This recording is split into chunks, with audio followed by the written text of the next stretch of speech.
प्यार इस्लामी दोस्तों, इस वीडियो को सुनकर यकीनन आपके रोंगटे खड़े हो जाएंगे, क्योंकि एक औरत ने भैंस के बच्चे को पैदा किया। जब यह खबर गांव में फैली तो पूरे गांव के दांतों तले उंगलियां दब गईं, क्योंकि एक ऐसी खबर थी जिसने सबको हिलाकर रख दिया। तो क्या है इस पूरी कहानी की सच्चाई और कैसे एक औरत ने भैंस का बच्चा पैदा किया, ले जानते हैं। लेकिन उससे पहले प्यार इस्लामी दोस्तों, आपसे एक छोटी सी रिक्वेस्ट है। अगर आपने अभी तक मेरे चैनल को सब्सक्राइब नहीं किया है तो प्लीज चैनल को सब्सक्राइब जरूर कर लें। गांव के छोटे से मदरसे में बैठे मौलवी कासिम साहब कुरान की तिलावत में मशगूल थे कि अचानक शोरगुल सुनाई दिया। बाहर झांक कर देखा तो गांव के कुछ लोग तेजी से उनकी तरफ आ रहे थे। उनके चेहरों पर हैरानी और खौफ के मिले जुले जज्बात थे। ऐसा लग रहा था जैसे कयामत आ गई हो। जब वह शख्स मालवी सबके पास पहुंचे तब उन्होंने कहा, मौलवी साहब, ये कयामत की निशानी तो नहीं? एक बुजुर्ग ने कांपती आवाज में कहा, आज जो मंजर मेरी आंखों ने देखा है उसे देखकर यकीन नहीं हो रहा, ऐसा भी हो सकता है। क्या हुआ? मौलवी साहब ने चश्मा ठीक करते हुए पूछा। बानो ने भैंस के बच्चे को जन्म दिया है। मौलवी कासिम को यकीन नहीं हुआ। तौबा तौबा, क्या बकवास कर रहे हो? कोई औरत भला भैंस का बच्चा कैसे पैदा कर सकती है? वह बुजुर्ग काफी आवाज में बोला, सच कह रहे हैं मौलवी साहब, हम भला झूठ क्यों बोलेंगे, ये बिल्कुल सच है। अगर आपको यकीन नहीं है तो आइए खुद देख लीजिए। मौलवी साहब उन सब लोगों के साथ चल पड़े। गांव की तंग गलियों से होते हुए जब मौलवी साहब बानो के घर पहुंचे तो वहां भीड़ जमा थी। बानो एक कोने में बदहवास पड़ी थी और उसके पास एक नवजात बच्चा था, मगर इंसानी शक्ल में नहीं। उसका मुंह कुछ कुछ भैंस के बच्चे जैसा था, कान बड़े बड़े थे और काली चमड़ी ऐसी थी जैसे किसी जानवर की हो। गांव वाले इस मंजर को देखकर कांप रहे थे। किसी ने कहा, यह जादू का असर है। किसी ने कहा, यह बानों के गुनाहों की सजा है। कोई बोला, हमें इस औरत को गांव से निकाल देना चाहिए। ऐसी औरत की हमारे गांव में कोई भी जगह नहीं। यह सुनकर बानो जोर जोर से रो रही थी। मुझे नहीं पता यह कैसे हुआ। मैंने तो कोई गुनाह नहीं किया।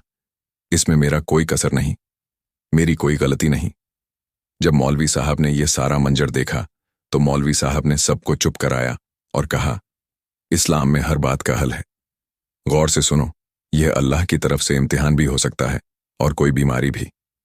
पहले हमें हकीकत को समझना होगा, न कि इल्जाम लगाना। फिर उन्होंने कुरान की सूरह अश-शूरा की आयत पढ़ी, अल्लाह जिसको चाहता है जैसा चाहता है पैदा करता है। शूरा 29। इसका मतलब यह है कि अल्लाह की मर्जी के बिना कुछ नहीं होता। हो सकता है यह बच्चा किसी बीमारी या जेनेटिक खराबी की वजह से ऐसा हुआ हो। हमें इसे डॉक्टर को दिखाना चाहिए, न कि बानों को इल्जाम देना। मौलवी साहब की बात सुनकर सब लोगों में अफरा तफरी मच गई। सब लोग कहने लगे, क्या मौलवी साहब सच कह रहे हैं? गांव वालों ने आपस में कानाफूसी की, तो क्या यह गुनाह नहीं? मौलवी साहब ने समझाया, अगर अल्लाह किसी को आजमा रहा है तो हमें सब्र करना चाहिए, न कि किसी मासूम पर इल्जाम लगाना। मौलवी साहब की बात सुनकर सब लोग खामोश हो गए और सब ने फैसला किया कि इस बच्चे को डॉक्टर को दिखाया जाए। जब डॉक्टर हमें कुछ बताया तब हम कोई फैसला करेंगे। और यही सोचकर सब लोग उसे बच्चों को डॉक्टर के पास लेकर पहुंचे। डॉक्टर भी उसे बच्चों को देखकर डर गया, काम कर रह गया, क्योंकि ऐसा बच्चा उसने आज से पहले नहीं देखा था। डॉक्टर ने जब उसे बच्चों को चेक किया और पूरी तरीके से उसे बच्चे का मुआयना कर लिया तो डॉक्टर ने आकर बताया कि यह एक मेडिकल कंडीशन है जिसे कंजेनिटल हाइपरट्राइकोसिस कहते हैं, जिसमें बच्चे के शरीर पर ज्यादा बाल होते हैं और चेहरा जानवर जैसा दिख सकता है। डॉक्टर ने जब यह बात कही तो लोग काफी शर्मिंदा हो गए और उन्होंने फैसला किया कि आज से हम ऐसी किसी भी बात पर यकीन नहीं करेंगे। और फिर गांव वालों ने अफवाहों पर यकीन करने की बजाय बानों का साथ देने का फैसला किया। धीरे धीरे लोग समझ गए कि यह न कोई जादू था और न ही कोई गुनाह की सजा।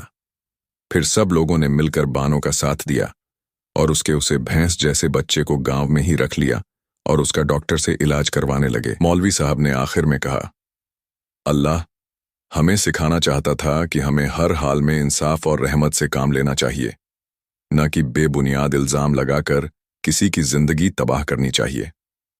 बानो ने अपने बच्चे को सीने से लगाया और पहली बार सुकून से आंसू बहाए।